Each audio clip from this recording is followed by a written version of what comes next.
Chapter 8, Special Delivery, April 14th, 7:18 a.m.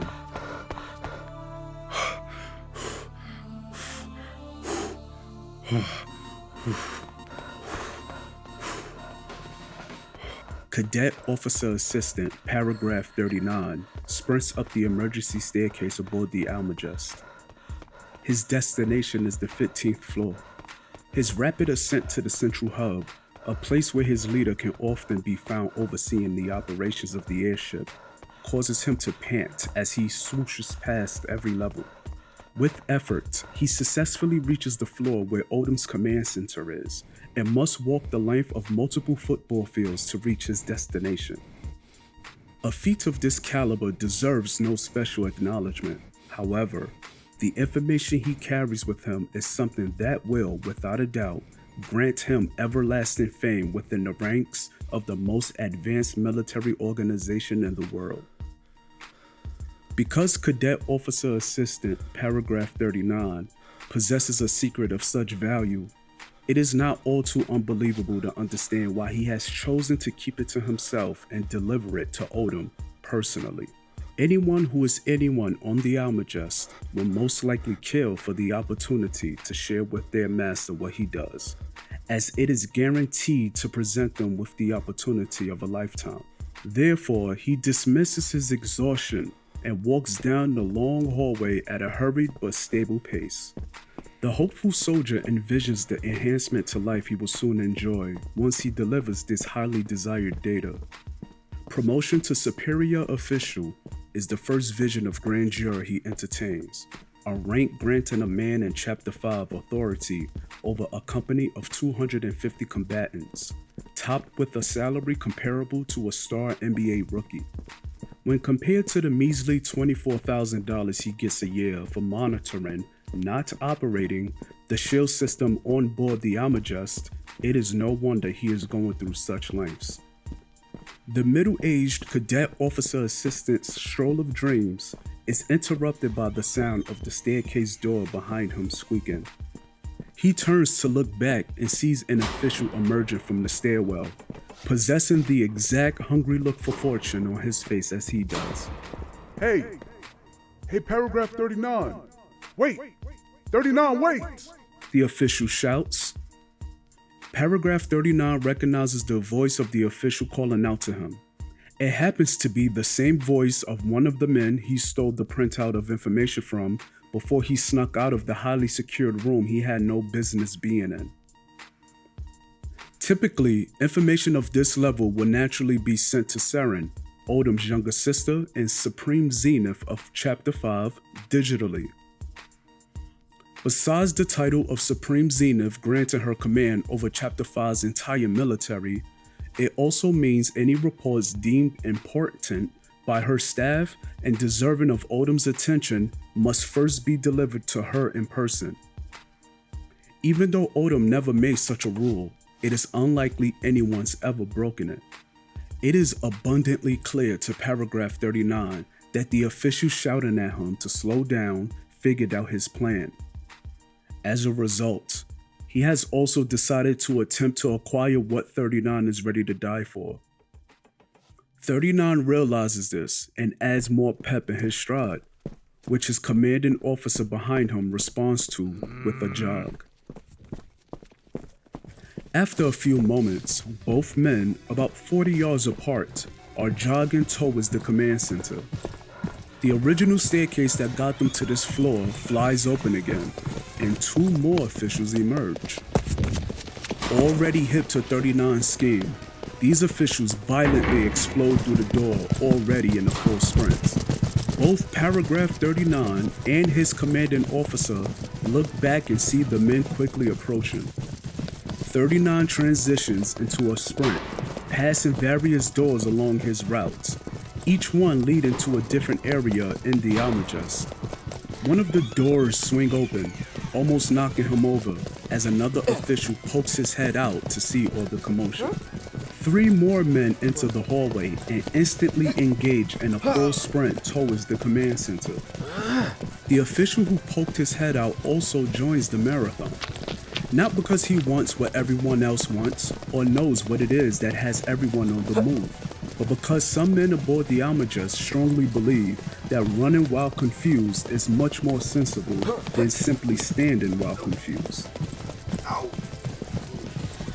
It is absolutely evident to 39 now that everyone aboard the aircraft is growing more and more privy to his plan and wants it. 39, his commanding officer, the 2 men behind him, and now the 14 behind them, all run full speed towards the end of a long, winding hallway. It seems each time 39 passes a door, more of them burst out of random staircases to join the rat race. After a minute and a half, close to 40 grown men, all upward of 40 years old, are running. Many of them resort to sabotaging one another during the race. Some physically fight, others trip each other, many knock each other over, and a few crafty ones set traps. The zany foot race between these soldiers is remarkably reminiscent of one of Odem's favorite video games, named Mario Kart. Paragraph 39, who remains in the lead, reaches what can be considered the first checkpoint of this path. Only 7 officials remain, many of them incapacitated during the race. A few of the ones who exploited shortcuts on the route are nowhere to be found.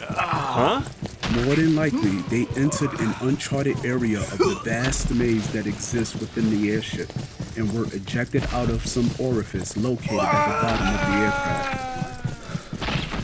Paragraph 39 sees the second and final checkpoint in the form of an elevator, the only way to reach the command center. The elevator, which to him should not be missing, currently is. He slams hard into the gate, off the bay where the elevator enters, and frantically presses its signal button. It does not take long before he hears it approaching. His eyes fill with joy, and his overly beating heart finds a reason to pump faster. He cannot contain his excitement. The elevator arrives and the doors open. He runs inside, and before he can press the button to access Odem's command center, 7 men smash into him, blindsiding him like a line of linebackers clipping an unsuspecting rookie. The elevator doors close, and the men pummel each other inside the cramped 6x8 foot metal enclosure. The door reminiscent of a band of gorillas, pushed on speed, thrown into a cage on fire. A half a minute of brutal melee and the elevator reaches its destination. The doors to the command center open, and 39, who pretended he was knocked out the entire time, rises. He pokes his head out of the elevator and into the command center before him. Before stepping out, he picks up the document of important information he has carried this far, brushes the filth from his uniform, and sets foot into the place where his dreams are about to come true. He steps out of the elevator, holding his paper up high, and takes in a sharp breath before he addresses the room. Attention everyone, I have come to... Paragraph 39 is struck in the jaw by an unseen force, rendering him unconscious. Saren, appearing out of view, effortlessly catches the paper he drops mid-air. She gives the document a cursory read-through. Usually, if it warrants immediate attention, Saren will relay any important information directly to her brother, who is typically within arm's reach in the command center. However, Odem is suspiciously absent, prompting her to spend extra time analyzing the data on the paper. Determining the information to be of utmost importance, she heads towards her brother's chamber. Her initial knocks go unanswered, prompting her to enter. Inside, she finds an unmade bed, an empty coat rack devoid of his regal cloak, and missing slippers. Saren scans the room, searching for any clues that may explain her brother's absence from the command center. A post-it note fluttering against his pillow, propelled by a strong breeze from an open window nearby, snatches her attention. Reaching out to grab the note, Saren's attempt is thwarted as the gust blows it just out of her reach. Reacting swiftly, she hurls her writing pen with impeccable precision, pinning the note to one of the solid gold bedposts. Stepping closer, she reads aloud the unexpected words left by her revered older brother. Dear Saren, yeah, I'm out here destroying meteors. Yo, this shit is mad fun. You should have really came. I swear this shit is lit. Pull up. BRB, Ren. Old dirty bastard. The words on the pinned note continue to flap in the breeze before drifting away out of sight. Saren's expression remains blank. She takes a moment to collect herself before heading out.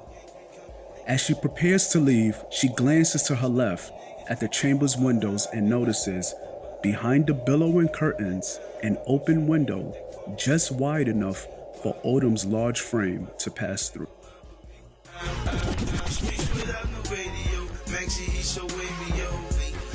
She wanted that 80 blow, had to get her back. She said, Biggie, I feel freaky like Miss Piggy. Won't you hop up like a froggy? Bitch, I'm about to do you doggy.